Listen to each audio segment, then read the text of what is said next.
sebaik-baiknya. Dia bisa mendatangkan manfaat sebesar-besarnya untuk orang lain, bersedekah, berbagi, menggunakan sebanyak-banyak kekayaannya, itu bisa juga dinikmati oleh orang lain. Seperti inilah sesungguhnya kekayaan yang diinginkan. Ya. Kemudian sebaliknya, dalam keadaan miskin itu pun juga menjadi apa namanya, bisa menjadi baik, bisa juga menjadi buruk. Dalam keadaan apa lagi orang miskin kurang buruk? Di situasi mana ini? Buruk ketika misalnya dengan kemiskinannya, ya, dia justru tidak melakukan sesuatu yang bagus. Sebaliknya, dia berlindung di balik kemiskinannya untuk mau misalnya membuat kriminal dengan dalih saya miskin ini, ada hakku di orang kaya, yang kuambil ini hakku ji. Itu juga dilarang. Dengan jalan mencuri, merampok. Banyak tuh ibu-ibu kita dengar seperti itu. Tapi seperti apa yang diinginkan dalam keadaan seperti itu? Kalau dalam keadaan yang kurang, penuh kekurangan, yang diinginkan adalah ketika orang tersebut melaluinya dengan penuh kesabaran. Sabar kita dalam keadaan apa yang Allah sudah anugerahkan kepada kita. Bahkan sahabat Umar bin Khattab radhiyallahu anhu mengatakan bahwa kaya itu sesungguhnya ketika kita misalnya pada hari ini sudah makan, selesai makan terus masih ada untuk besoknya, itu namanya sudah kaya. Kaya sebenarnya itu ibu-ibu. Nah kita ini ada untuk hari ini, ada untuk besok, ada untuk besok-besoknya lagi. Subhanallah. Alhamdulillah. Alhamdulillah ya. Nikmat mana lagi yang kita mustakan? Kita berkaca, kita flashback dengan dari kehidupan sahabat-sahabat Nabi. Jangan bilang Nabi, kalau Nabi kan memang begitulah kehidupannya. Ya, diriwayatkan beliau itu hanya tidur di atas pelepah kurma. Bahkan ketika beliau bangun, itu bekasnya itu pelepah kurma masih kentara kodong di punggungnya. Tapi apa yang dilakukan oleh Rasulullah? Tahajudnya tidak pernah bolong. Sholat malamnya itu kalau sholat sampai bengkak kakinya.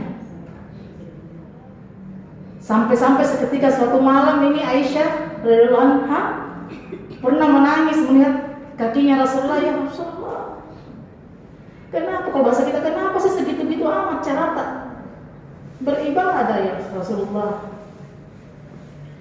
Bukankah Allah sudah menjamin kita masuk surga? Kenapa kita masih sholat sampai sebegitu-begitunya? Masya Allah. Apa jawab beliau? Apa jawab Rasulullah? Bukankah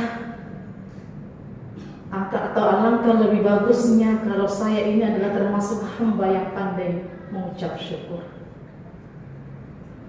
Bayangkan ibu-ibu, bagaimana kita ini? Kita toh tidur di atas mana kita tidur? Spring bed. Di atas spring bed lagi ada spray yang halus. Kemudian kita ditutupi dengan selimut yang lembut. Baru kita tidak mau, baru kita berdoa kepada Allah, ya Allah kasih masuk ke dalam surga. Bangun subuh saya susah, saking enak tempat tidurnya.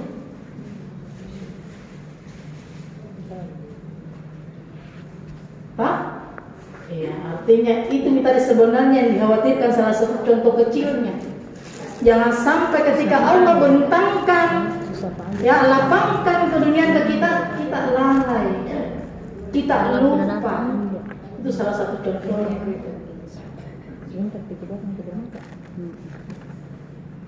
Jadi bagaimana caranya? Apakah berarti bahwa kekayaan itu tidak berarti sesuatu hal yang bagus? Ya. Apakah berarti bahwa kalau kita ini dalam kehidupan tidak bisa bekerja? Harus bekerja malah. Malah kita dianjurkan untuk bekerja. Tidak ada itu umat muslim yang bermalas-malasan. Tapi bagaimana caranya? Ya, bekerja yang kita lakukan itu terhitung sebagai ibadah. Itu yang paling penting. Bagaimana caranya kira-kira Ibu? Ada yang tahu?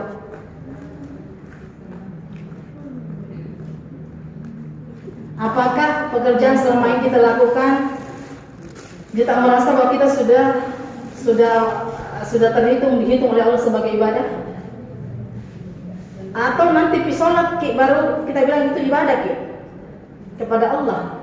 Atau puasa atau bersedekah baru kita anggap itu sebagai ibadah? Tolong menolong juga. Ya, bagus. Senyum sesama. Masya Allah, senyum. Pantasan ini ibu semua di Al-Fat ini. Cahaya semua. Iya. Ya, jadi indahnya Islam seperti itu ya. Tapi sesungguhnya Ibu sekalian, kalau mau semua apa yang kita lakukan itu dihitung sebagai ibadah, ya, caranya adalah satu apa? Ikhlas. Sebelum ikhlas itu tergantung Niat. Ikhlas itu sebenarnya tidak ada yang bisa mendefinisikan kalau kita tahu. Tidak ada yang bisa mendefinisikan ikhlas. Kalau ada orang bilang ikhlas kan, justru biasanya tidak ikhlas. Ikhlas jam, udah kali. Padahal drama jam pote-pote. Ya. Jadi ikhlas itu hanya antara kita dengan Allah. Makanya niat, perbaiki niat. Jadi kalau niat semua semata karena kita nisbahkan seluruhnya kepada Allah semata, maka itulah menjadi ibadah kita.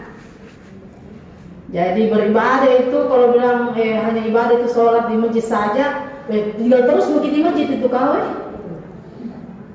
di situ tuh mungkin mengaji sampai kalau capek kisen tidur kisen sebentar, bang kisen sholat sunnah, pokoknya semua sholat sunnah dilakukan. Tapi kan tidak seperti itu. Ya, jadi pernah ada yang analogikan ini seperti seorang tukang ojek ya keluar dari rumah. Ketika seorang ojek itu keluar dari rumah ini, dia berniat untuk keluar cari nafkah. Atau dalam artinya yang keluar dari cari uang cicilan motorku. Nah, pakai sebentar uang ini baru bisa kubayar cicilan motorku. Kan begitu ya ibu-ibu? Nah, apa yang didapatkan ketika dia mendapatkan uang? Yang didapatkan hanya pencicilan motor. Itu pun kalau apa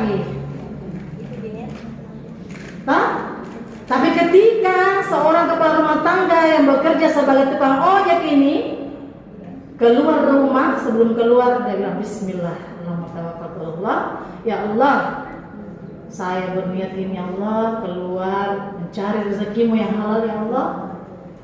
Saya gunakan nantinya pakai tomi untuk anak istriku. Aku pakai tomi kalau ada sisa bayar cicilan motor karena Allah. Bismillah jalan. Nah, kalau sudah seperti ini dua yang didapatkan. Dapat dunia, dapat akhirat. Kalaupun tidak dapat, sabar, kita nggak tahu dia bilang memang kita ini hanya kewajiban tak untuk berusaha, tidak wajib berhasil. Ya tak? Jadi ketika seseorang kita menyadari bahwa kalau kita ini bekerja baru tidak dapat sesuai dengan apa yang kita inginkan, apa yang kita harapkan, seorang yang beriman pasti kembali bahwa itu semua adalah kita berencana tapi Allah yang menentukan semuanya. Ya toh? Iya. Jadi selalu niatkan mulai dari bangun tidur ibu ini ibu sebenarnya sebenarnya paling banyak pahalanya. Bangun itu jam kerjanya boleh dikatakan 24 jam. Ya, walaupun itu hanya sekitar sumur, kasur dan dapur. Tetapi jangan salah, ya. Ini semua ladang pahala kita ibu-ibu. Sekarang sebenarnya berpindah itu, bukan lagi sumur, kasur dan dapur. Apa Bu? Sumur, kasur dan Carrefour. Karena ibu-ibu sekarang pakai belanja online nih. Tidak mau masak-masak. Tapi tidak apa-apa. Kata suami saya tidak apa-apa. Ya, memang saya juga yang cari uang. Yang penting kamu ada kok mau dimakan gitu, itu bisa dibeli. Ya, jadi kita ini adalah rumah tangga bukan rumah makan. Sepakat tuh ibu-ibu.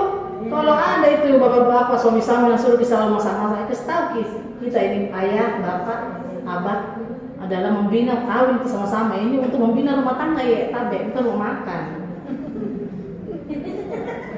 Suara hati kayaknya ini.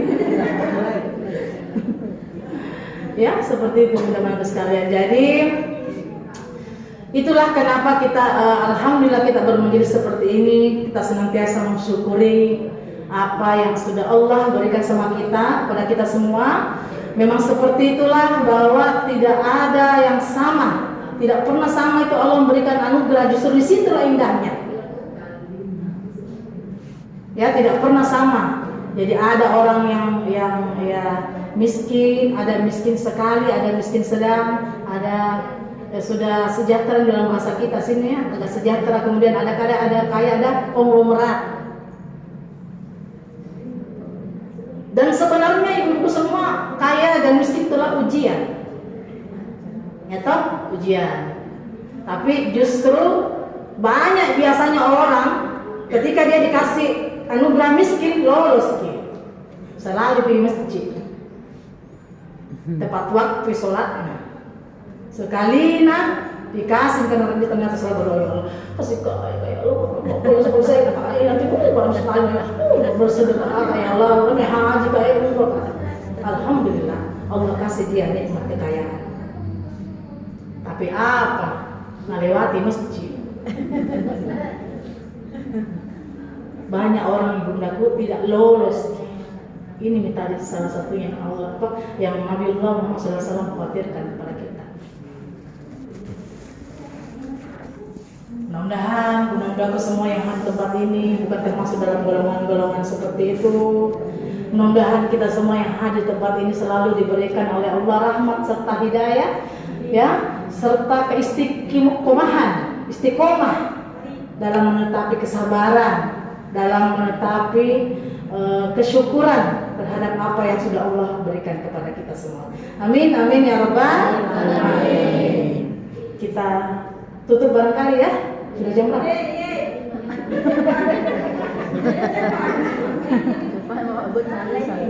Ya, kita tutup bunda-bunda sekalian, sedikit yang bisa kami sampaikan, mudah-mudahan sedikit itu bisa diambil hikmah, diambil manfaatnya, terlebih lagi alhamdulillah kalau bisa diamalkan dalam kehidupan kita sehari-hari insyaallah. Mari kita tutup bersama dengan doa, mudah-mudahan Allah berkehendak untuk mengijabah doa-doa kita semua. A'udzubillahi minasyaitonirrajim. Bismillahirrahmanirrahim. Alhamdulillahirabbil alamin wassalatu wassalamu ala asrofil anbiya'i wal mursalin sayyidina Muhammad wa ala alihi wa sahbihi ajma'in. Allahumma ya Ghaffar ya Ghafur, Allahumma ufir wa liwalidayya warhamhuma kama rabbawna shighara. Allahumma ya Allah, ampunilah segala dosa-dosa kami ya Allah. Begitupun dosa-dosa kedua orang tua kami ya Allah. Kasihanilah keduanya ya Allah, sebagaimana mereka menyayangi kami waktu kami kecil. Allahumma rabbana zalamna anfusana wa illam taghfir lana wa tarhamna nakunanna minal khasirin. Allahumma ya Allah, ampunilah segala dosa-dosa kami ya Allah. Berikanlah kami petunjuk serta rahmat-Mu ya Allah. Karena kalau bukan rahmat serta petunjukmu, sesungguhnya kami adalah orang-orang yang merugi. Allahumma ya Hannan ya Mannan ya Fattah ya Razaq ya Ghani ya Mu'min. Allahumma inni as'aluka ilman nafi'an wa rizqan tayyiban wa amalan taqabbalan. Allahumma ya Allah, kepadamu lah kami meminta. Ya Allah, semoga ilmu ini ya Allah kami dapat manfaatkan dan sebaik-baiknya. Ya Allah, berikanlah kepada kami rezeki yang halal lagi baik ya Allah. Dan semoga Engkau menerima segala amal kebajikan yang kami lakukan ya Allah. Allahumma yassir umurana bisuhil arsaqana birahmatika ya arhamar rahimin. Allahumma ya Allah, Engkaulah yang maha memudahkan segala urusan. Maka mudahkanlah segala urusan-urusan kami ya Allah. Karena sesungguhnya dengan rahmat-Mu dan kasih sayang-Mu, segala urusan kami dapat tercapai. Ya Allah ya Rahman ya Rahim. Allahumma rabbana hablana minas solihin. Ya Allah, karuniakanlah kepada kami putra dan putri yang saleh dan salehah. Allahumma rabbana min azwajina wa dzurriyyatina qurrata a'yun waj'alna muttaqina imama. Ya Allah, berikan kepada kami anak keturunan yang menyejukkan hati kami dan mata kami ya Allah.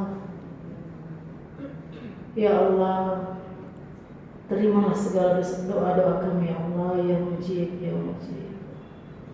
Rabbana atina fid dunya hasanah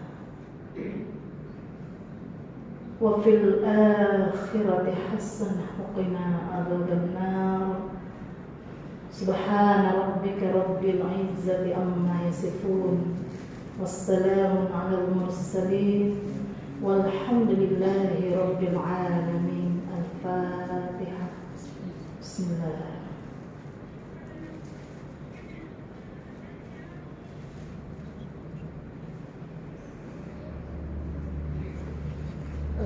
Amin ya rabbal